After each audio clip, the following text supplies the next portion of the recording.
Well, it's been a long time since we've done an Untitled Film Project podcast. 3 weeks, I believe. Yeah. Yeah. That's it? So It feels like longer. I feel like, maybe 2 out of 3 of us have been around and ready to do things, but somebody's been out on a cruise. Sorry. Living my best life, you guys. Yeah. And if you do remember, I invited you both to go with me. I booked it for you. That's not going with me. And you didn't offer to pay, so I was out. That's a nice hat, Gover. Thank you. It's a really nice hat. I actually wanted to cover this up with an Untitled patch and walk around the ship with it. That would have reduced the value of it, though.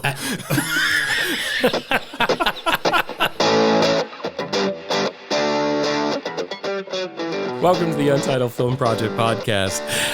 Watch the movie, then come listen. So we are Justin Bradford, Jeremy Gover, and Jim Chandler. Bradford, Gover, and Jim. I just do that so that some people say, you all have J names. It's hard to keep you straight. That's true.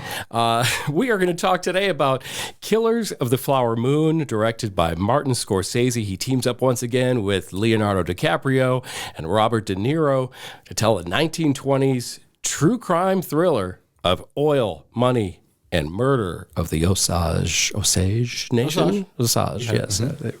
Is Gover going to leave those sunglasses on the whole time? God, I hope not.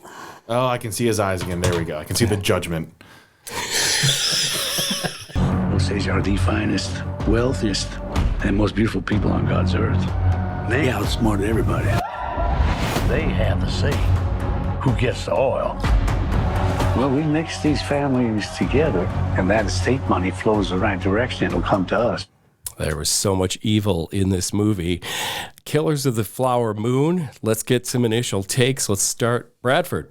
Oh, okay. Do you want to remain angry through a lot of a film? Angry? What? I can actually answer that for you. Yeah?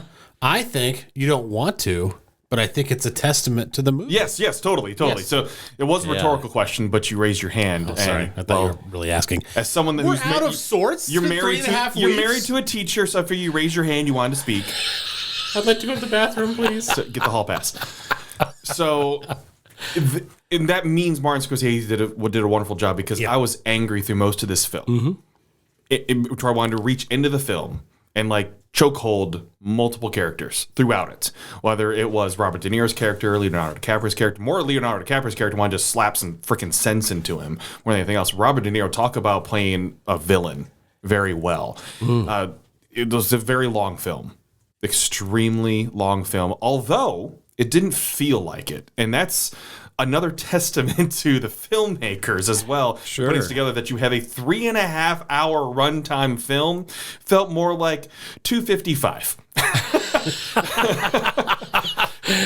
Cutting them some grace there. But because it is a true crime thriller type of film, I was not necessarily on the edge of my seat, but I was in it. It kept me in because I wanted to know, because of that true story behind it as well, that there's a true events that happened, which is why the anger creeped up so much more, because I'm knowing this happened. These people were taken advantage of. These people were murdered because of this. And then you had these white folks saying, oh, no, we respect you. We trust you. I'm your friend. Right. Oh, my gosh, the anger that I was feeling throughout this as well. Just, again, testament to the film creators themselves and making this come true. And then the cameos throughout, which we'll get to. Well, there were I'm plenty. sure there are plenty of it as well. Overall, enjoy is not the right word, I think, for it. I appreciated what this film showed me because so much of our history in America has not been shown or taught, that this brought to life. And I know it's a book, and plenty of people have read the book. I have not, so I know lots of people that have read the book are very interested and curious about this film. I appreciated every aspect of this film so much that now I've learned a lot more about our history because of what was referenced through the film, but also the true events that it depicted in it. Very good. All right. Gover, what's your initial impression of Killers of the Flower Moon? Well, I'm going to agree with Bradford a lot, but I want to use my platform here on the initial takes to talk about how I initially thought the overt respect for the Osage people and Native Americans in general at the beginning of the film was a little too PC heavy for me. It was like, oh, we have to say this, so it's going to be that's how I took it. I was like, okay, here we go. Then there was a reason. Right. But then the deeper I got into the film, I realized that it actually proved to me that it had to happen. Because I'm a middle-aged white guy who grew up in the suburbs his whole life. I grew up in the suburbs as a kid. I live in the suburbs now, right? So my point of saying all that is I'm very sympathetic, I like to think I am, to other people's plight once I know it, okay? But sometimes it's a little much, PC-wise, right? Yep. But in this particular case, and again, it didn't affect my, but just it set it off on a weird foot. I was like, oh, they're already apologizing. They're pre-apologizing for whatever they're going to, right? But then I realized, again, throughout the film, the deeper we got into it, that even I was like, is this appropriate? Yeah. But I realized because of that disclaimer, I didn't have to worry about it. It removed a barrier an hour and a half after it ran for me.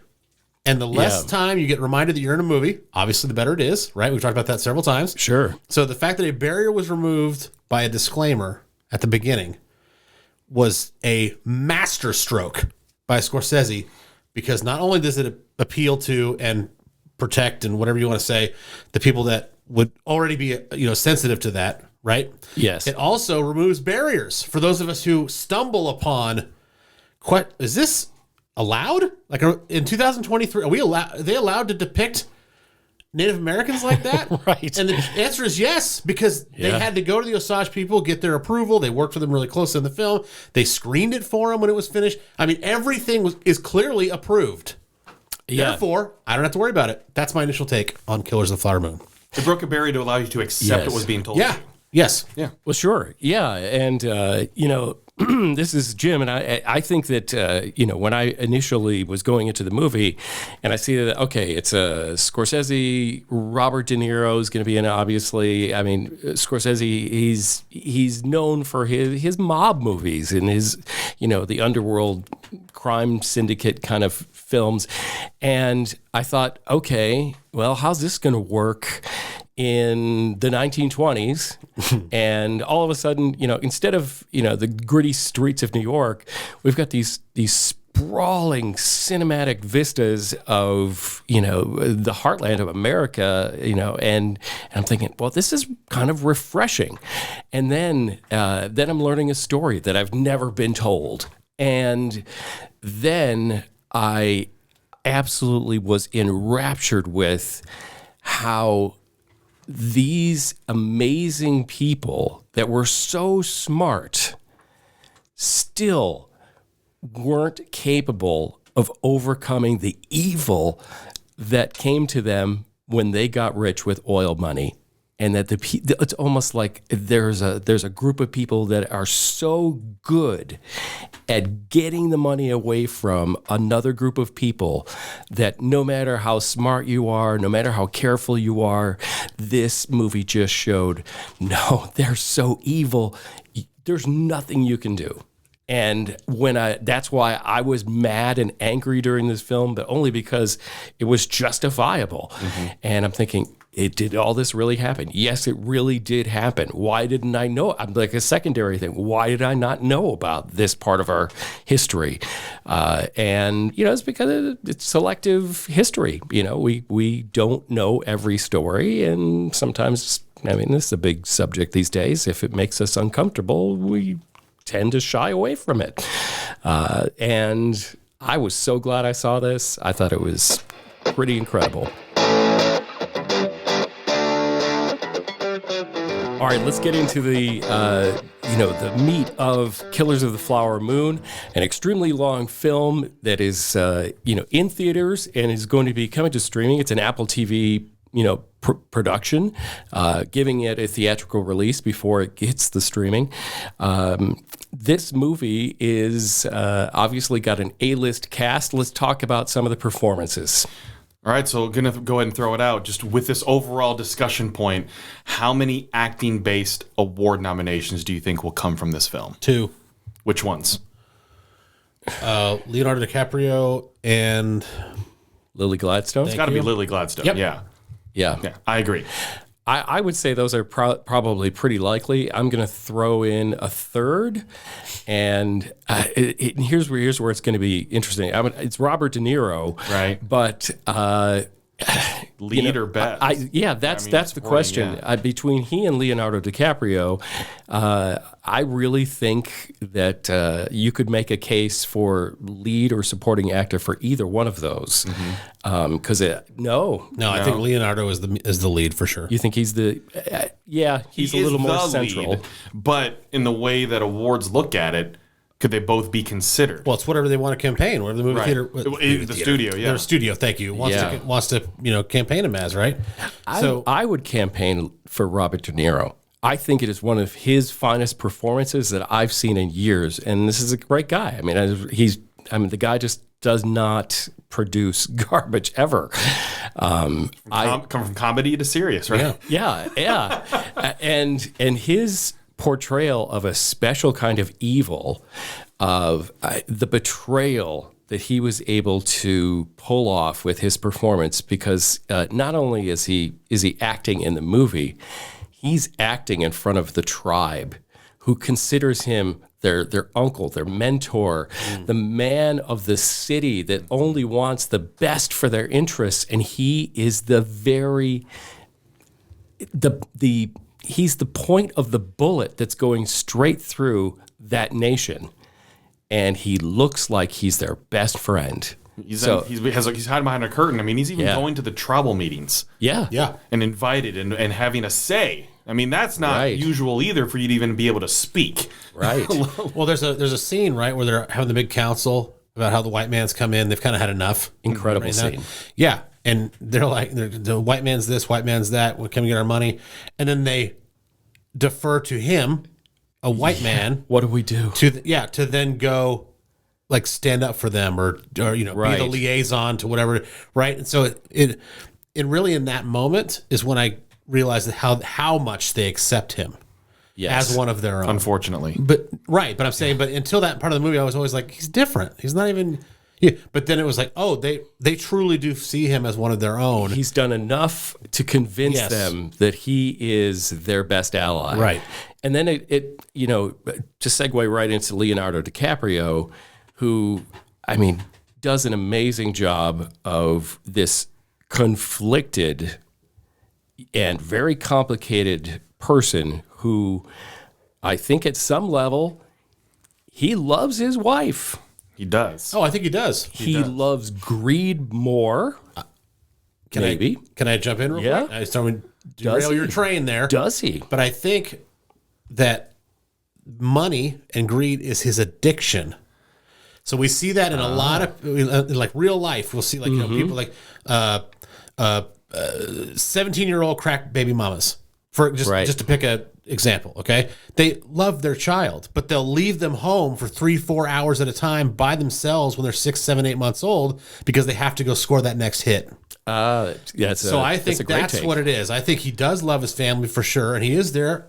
70% of the time? He's probably we see him taking care of her all the time, in really bad shape, in good shape, or taking care of her, right? Even though he regrets what he's doing, right? But he's still, like, holding her, like, he's still being patient and caressing. He's still, but there's still the I love money. I'm going to go do this. I need to get this done. So I'm going to say he loves his wife, but he's addicted to the greed. I agree with Gover, and even to add to that, he fears his uncle. There's a fear. There's a scare as it goes into. There's a fear of respect and fear. Yes. Of, if I turn my back on him, what will happen to me? Because I was welcomed in by my uncle to come live here as well. Yeah. Greed over the overarching part, and then you have that uncle part, and then the love part too. Right. Sure. I mean, he's seen what happens to people that get in the way of the plot of getting their money. He's called King for a reason. That's his nickname. Yeah. I mean, and he's he's taken part in offing some of the people that get in the way.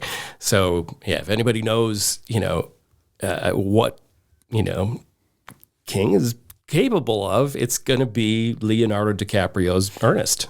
So I think the more important, aside from the two males, Lily Gladstone, her performance, just in terms of how we see the degeneration of her health and how she's able to act through that portrayal of just continuing to lose her strength, losing her focus, losing her mind, losing her family, losing everything. Just an incredible screen performance from Lily Gladstone in her portrayal. I'll give you one more. Yeah.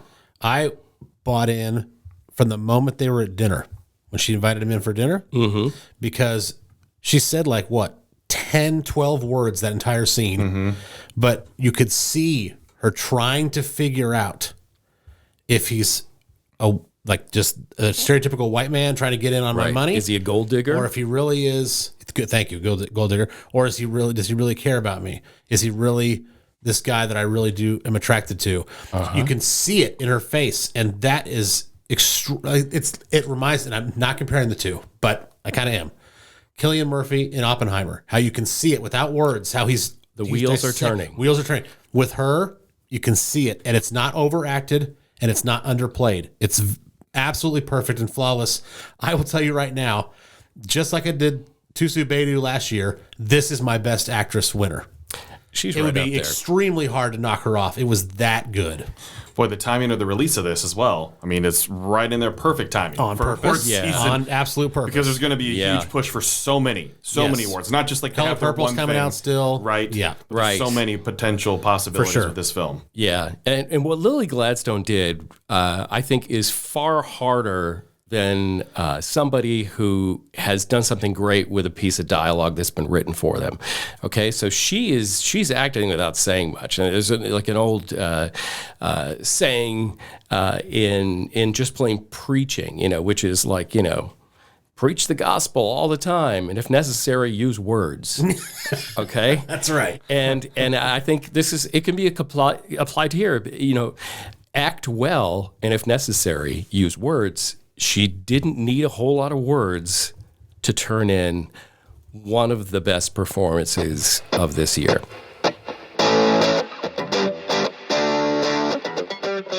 The initial trailers we got of this, the music behind it and how they're doing quick flashes of scenes from this movie, and it was a mashup of what we heard in the beginning of the film, music-wise, but also with a hard-driven beat, to where it drew the attention of the viewer, because there wasn't necessarily much media marketing focus behind the film. Yep. They're depending on people being interested in word of mouth. That is Martin Scorsese, Leonardo DiCaprio, Robert De Niro. They're depending on people talking about it to get the attention. But the first trailer, when I saw it in the theater, got my attention. And then the second and third trailers dove more into, okay, this is what the movie's truly about, what they're going to explore. But at least they already had my attention. I was aware of the film. As moviegoers, right, we're supposed to be aware. But for, I think, the general audience, the first trailer did its job by not giving everything away. People that have read the book, they're going to be familiar and get excited about it. People that haven't, I don't think none of us read the book, right? Nope. I don't read. Okay. He does pictures. Pat the Bunny was the last book that you read, yes. But I think the simple trailer campaign behind the film engine that could actually did it justice. Did it very, very good justice, because they're still not spoiling anything, because it is true crime, right? So you want to draw the attention in of the viewer. When we didn't get that music at all from that trailer, whereas a lot of times now they're finding a way that the music's from the movie, da-da-da-da-da. They didn't do any of that. So whoever did that, I want to give them many, many thanks. Not spoiling a film, but drawing my attention in. The second thing, we knew Brendan Fraser was going to be in it from a quick flash in a trailer. Did not know that John Lithgow was going to be in it. And hearing his voice. That was awesome. And obviously the camera work towards behind his head, then it flips to him. Not just me, but the person was sitting a couple people sitting next to in the screening of it, all let out the... I pumped my fist. It was like, oh, it's John Lithgow. So the amount of talent they're able to pull in, it's to the point that you never know. There could be a best supporting. Not saying it deserves it, but we've seen supporting noms come into play for even less screen time, I think. Yeah. Unfortunately, yes. Yes, but I'm just saying that because of the A-listness of this movie, it's going to get a lot of attention. I would not be shocked if something happened with either Brendan Fraser or John Lithgow, because Brendan Fraser had probably an even bigger role. I would add Jesse Plemons to that as well, as from the Bureau of Investigation. Not a huge portion of the film, but these people are people we respect and love, and every time they give us a performance, it's worth watching. I would go Jack White, but that's just my personal. Let's give our final takes, which leads to our scores of Killers of the Flower Moon. And let's start with Gover. Okay.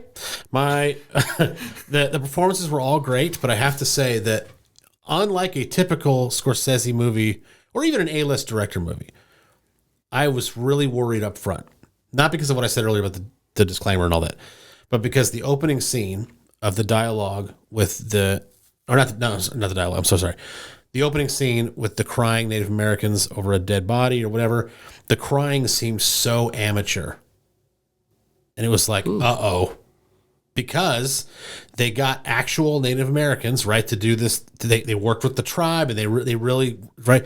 So there's I'm sure, not a whole lot of acting chops in the tribe. And so therefore, now that may be baggage. I may have carried that in with me. But I remember when the sobbing in the background, I remember thinking, oh no, because I could do that.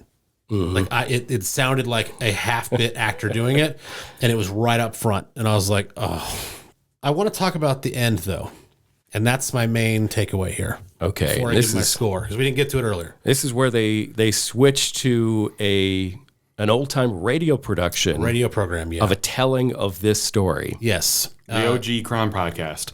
I guess, I guess so, yeah. Exactly. So 3 hours and 10 minutes into this epic, or maybe even 3:15, all of a sudden there's this stage, this radio performance on a radio program on a stage. And Jack White is voicing some stuff, and they've got some sound effects going on over here. And then there's a narrator, and blah, blah, blah, blah, blah. It was fascinating. But why? What is it was completely lost on me why they would do that if they didn't start the movie not on a stage. I get that's a little blatant for Scorsese, especially. Like, that's what I would do. That's what Jeremy Gover would do. Right. A little Martin bookend. Scorsese's not doing that. Yeah. But if they at least would have started the movie with those voices telling the little bit of and then you go, okay, it's been a story this whole time. Like, then you can kind of, but I couldn't, it was almost like, and this is the exact, I love that you're going to tee off on this because this is why I'm bringing it up. I sat in the theater, it came up, and then I realized that was the end of the movie. Okay. Yeah. And it was almost like, the filmmakers were like, look, we're at 3.5 hours, dude. We got to wrap this up. Let's do it. We can't tell the rest of the story, so let's just do it all, summarize it all on a radio show. He's shaking his head. And that's great, but that's what I thought in there. Let me get my score real quick, because it does matter. Yep. Because of all of that, the just absolute A-list directing, A-list performances, the emergence of Lily Gladstone, everything just so compelling. It didn't feel like 3.5 hours, like you mentioned earlier. It did fill out 3, which is long, but it wasn't an exercise in stamina. Right. There have been other movies that are 2:10 that I feel like, holy crap, is this over? Like, I gotta pee. Let's go. And this it's never felt like that, which is a compliment to the filmmaking. All that being said, I give it a 7.5. I think there were really great performances. Obviously, the directing was top notch. The music was great. So why 7.5, Gover? Well, because it was not rewatchable and it was not entertaining to me. It was great for what it was. God, here we go. But I don't have any qualms about taking my wife to see it. I don't have any qualms about buying it and watching it again. I don't have any, I don't care. I've seen it once. I appreciate it. It's deep. I love it. It's over. Forever. See, I would have been okay with a 7.5 if it didn't go on that stupid bull. Well, sorry. That was that was a pretty bad reason to give it a 7.5. Really, it's because it's unpleasant. Reason. Like, who's going to go? What did you give Oppenheimer, and you going to go see it again? I believe I gave it a 9 flat. You going to buy it and see it, watch multiple times? I will. You're going to spend 3 hours watching Oppenheimer? Yes, because my wife hasn't seen it and she needs to see it. Okay, what about Schindler's List? Is this something that's no fun movie? You enjoy it? No, Castaway's the same. Castaway's my go-to, by the way, example of this. It's like I saw it if once. If you just would have cut off. I don't need to see it again. I would have been okay with the 7.5. You just would have cut off. I know. If you just would have stopped. If you just would have stopped. Okay. Why don't you just go ahead and give your take then? First of all, explain the end to me. I'm not trying to explain the end. I'm going to say how I interpreted it. And I would why love that. I thought it was important. Because I'll tell you, when I left the theater, I went home, told my wife, I was like, I don't know why they ended it that way. And she goes, I know you guys don't. No, she goes, I know you guys don't talk about stuff before the show. I'm like, no, we don't. And she goes, don't go first.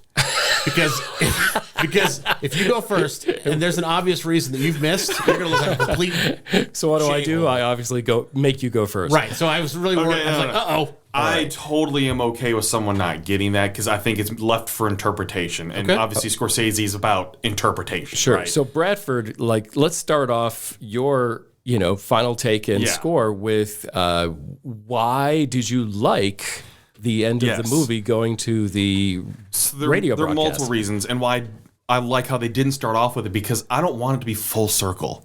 This is not something that needs to have a full circle moment, because it is a true crime drama that is based on real events that are angry and despicable and evil and everything. I don't need I don't need that moment for this type of film. So when it hits to that, it actually makes the whole story sink in to be more real, because we did not get that history lesson through live radio as a society back then. So years after it happened, they're portraying this, in the late 40s? I'm guessing. Something like that. So. Oh, something like that. When live radio was really still happening with Foley art, all that kind of stuff, live sound effects, all this.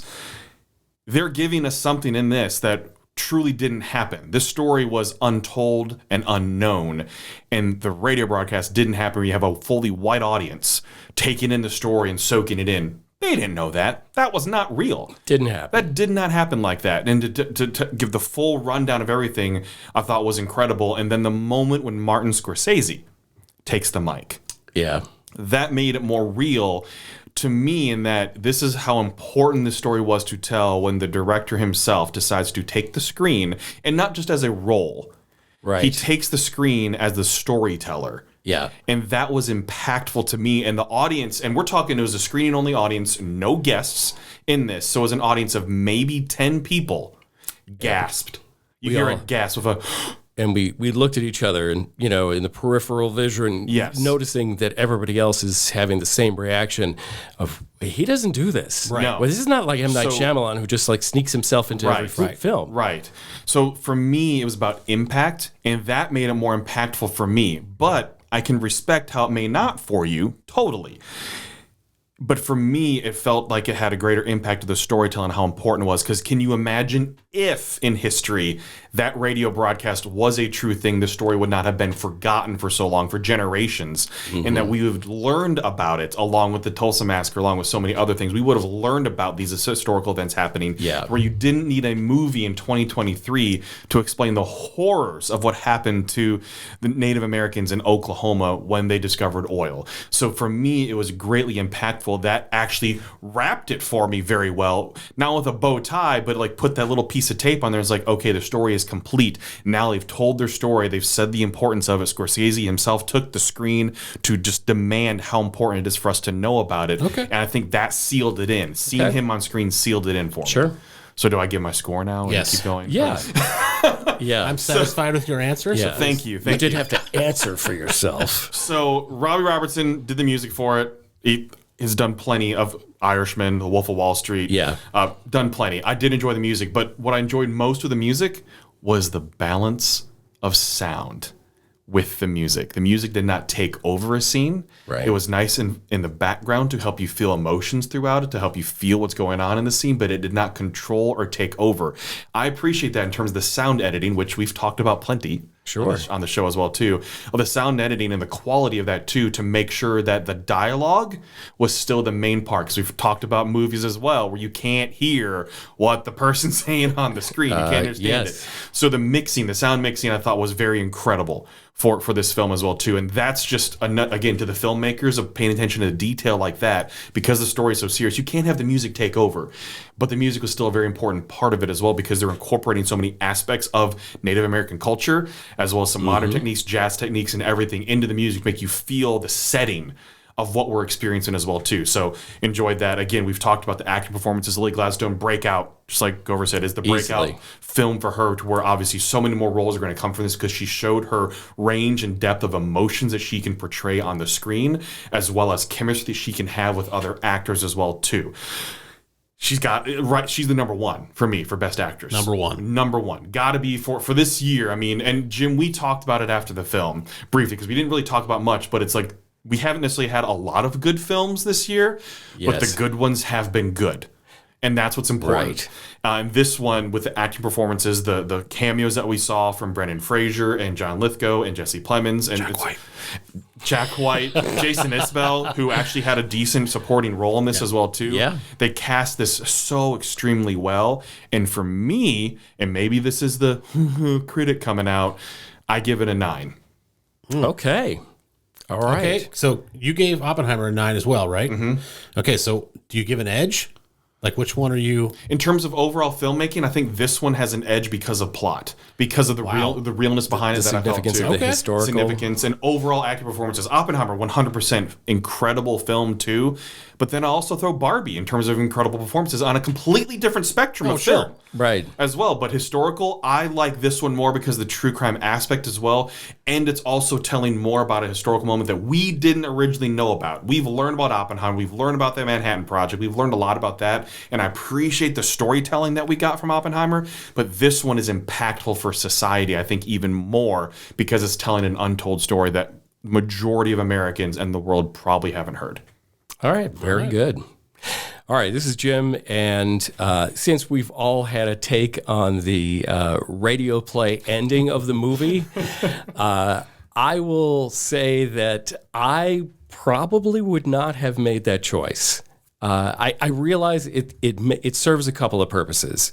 It tells you, if you didn't know, what you just saw was true. Okay, in a way, it's reinforcing that this is history. It's not a made up story, and I think the words "true crime" keep coming up from all of us and from others that have seen this movie, because there's something about it that reminds us of current day true crime stories, because they are complicated. They're intimate. Like we have Ernest and Molly's relationship, and we have betrayal, and there's just so much of this that I think that people who love, well, let's get into podcasts. True crime podcasts are popular because true crime stories have always been popular, no matter how they've been told. I guess a true crime podcast with an NPR host would have really sucked at the end of this movie. So I don't know what I would have put in its place, but it did feel like a little bit of a sore thumb sticking out at the end. Interesting. But I appreciate the daring of it. I liked it more because it wasn't just ending with text flashing on the screen and coming to like, okay, we got to wrap it up. We're going to tell the story in a paragraph. Which is a great point, because that's how I would have done it. I'm not one to tell what Martin Scorsese how he should direct. I'm just saying that's how I would have done it. But usually when I see something that I wouldn't have done, usually it's like, oh, that's way awesome. Like, it's just so much cooler than I ever could have. And this did not. And for you guys, you're like, well, flat. that was a choice. Yes. That's exactly what it was. I don't fault him for doing it. I just, as an audience member, was like, well, we are so used to and trained for like, okay, true story. Okay, well, we got to wrap it up and we can't do it theatrically. We got to just dumb money. For instance, okay, flash a picture and then here's the true person and then here's what happened and where they're at now. Title cards of, what happened after Maybe this. we're just so used to it that is so different to be a little outside the box. Right, but again, if I see something outside the box, Christopher Nolan's great at this, giving me outside the box. Okay, even in Tenet, which I didn't really care for per se. I did like the movie. I mean, not many people do. But I'm saying, but even in that, you're like, oh, that's interesting. Sure. That's an entertaining or interesting way to do that. This had not the opposite, but this had kind of a vanilla reaction. I was kind of like, what am I missing? Maybe it's my theater background coming out.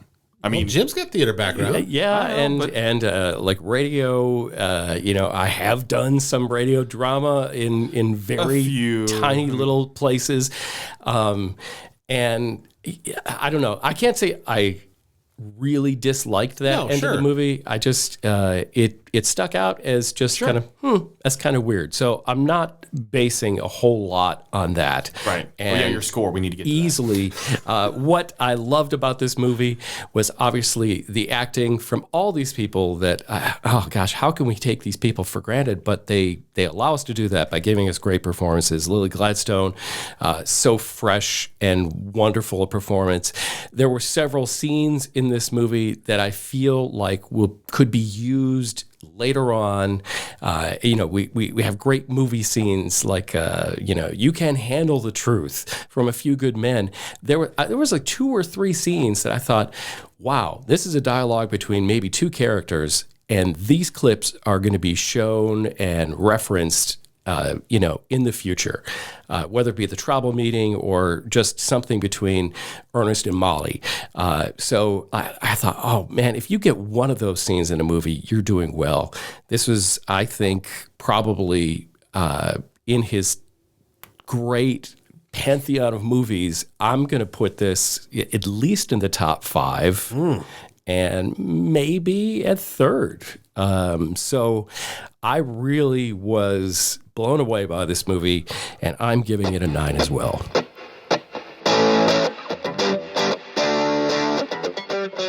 On this particular episode, we wanted to kind of stay in line with the director. We've praised him plenty during this episode. So what actor would you like to see work with Martin Scorsese that he hasn't necessarily worked with before, right? So you can't pick Leonardo DiCaprio because he's kind of done that. So just kind of, like what actor, and that doesn't mean like male, by the way. That means just, I'm a big fan of using the word actor for everybody. So what actor of any ilk would you like to see work with Martin Scorsese? And I don't necessarily mean also in like a Jack White type, I don't bring him in again, Jack White type role where he's kind of in the background. He maybe has a couple lines. I'm talking about like they get a featured. Supporting or a featured actor. Yeah. Okay. Let's go with Bradford first. Okay. So any Marvel actor just for the funsies. Well, that's funny because one of my backup choices was Elizabeth Olsen. So, Ooh. all right. So to go along with that, though, I'm going with Florence Pugh. Florence Pugh. It's a phenomenal Because choice. she's they're natural together. Exactly. Incredible actress. She has great range. Yep. In film, she's done very dramatic, but she's also done comedy. She has deadpan. She has so many different qualities as an actress, and especially, I think, with Oppenheimer, showing just her range even more. I think she would be an incredible choice for Martin Scorsese to work with. Oh, I knew I'd I'm kill jealous him of with why that didn't one. I think of that? Knew I had it in the bag, baby. Mine is now going to be a joke. So let's go Jim second. All right.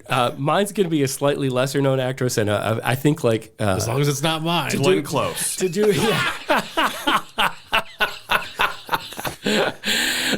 for Scorsese to take this person and bring them to the next level that I think they deserve, and that is actress Jessie Buckley. Okay. She is one of those actors that I think if you're not a critic or really into independent films, you may not know who she is. You might recognize her face. She has had really powerful roles in things like Women Talking, the movie I'm Thinking of Ending Things with Jesse Plemons. She also she did a terrifying movie called Men that came out last year. I don't recommend if you're squeamish. And she did The Lost Daughter with Olivia Colman. So she's done a lot of these, really prestige piece movies or A24 type stuff. And I would love to see what I think is, big Hollywood that Martin Scorsese, what he would do with her and where she could go. So Jessie Buckley is my choice. Jim, that's another fantastic choice. Gover. I have a feeling you don't really care that much about my choice, but you just really want to pile on Gover. No. That's an incredible choice. Might be both, actually. It's 2 for 2 right now. Right. It works. Will we go 3 for 3? No, we will not. Weird Al Yankovic. No. In my eyes, it would be amazing. And I'm actually going to tell you why. But in the general public, when you're Buckley and Pugh, not so much.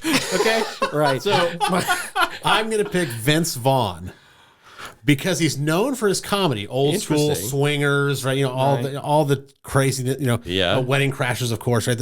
So he's got obviously the humor down. But if you've seen him in Return to Paradise or even Gus Van Sant's Psycho reboot, he's tremendous. Mm-hmm. The films might have been not well received, but he is ridiculously great in that other side, especially when you're trying to go the opposite way, like Jim Carrey did, right? Yeah. With the movie poster behind you, Jim, with Eternal Sunshine of the Spotless Mind. He was known for all these comedies, Ace Ventura, ridiculous comedies. Ace Ventura, Liar Liar was about as plain comedy as it got, and it was really good. Right. And then he was like, no, I got to do Truman Show. I got to do Eternal Sunshine. I got to do different things. This Return to Paradise in particular, and he had a couple of Domestic Disturbance. I think he was in that, and there's a couple other things. But he's like, okay, I'm known for comedy. I got to switch over and show the other side so I can get a better range. And he's so good. I mean, so good. His performance is worth seeing Return to Paradise alone. It's that good. So I'd love to see him flex. And he has the look. I don't know. Like if I said Martin Scorsese actor, and like a certain look or archetype comes to mind, I didn't know it, but Vince Vaughn fits that. He has a look that I think, would look good in a Scorsese film. I give it you appeasing me. 2.5 out of 3.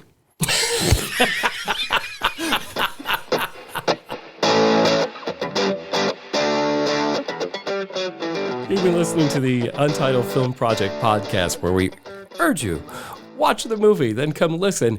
And, you can connect with us. Tell us who you would put in a Scorsese film. Who would you like to get the master treatment? Just let us know through all of our media. All of our social media, Instagram, TikTok, Facebook, wherever you can find us, please do that. And make sure you're subscribing on YouTube and wherever you get your podcasts. UntitledFilmProjectPod.com. I'm going back to the cruise. I'll see you guys later. Thank you for listening to the Untitled Film Project Podcast. To support the show, please rate, review, follow, and subscribe. Original music by Jeremy Schwartz. Special thanks to the Music City Film Critics Association. Editing and post-production by Jeremy K. Gover. Voiceover by Chad Bennett.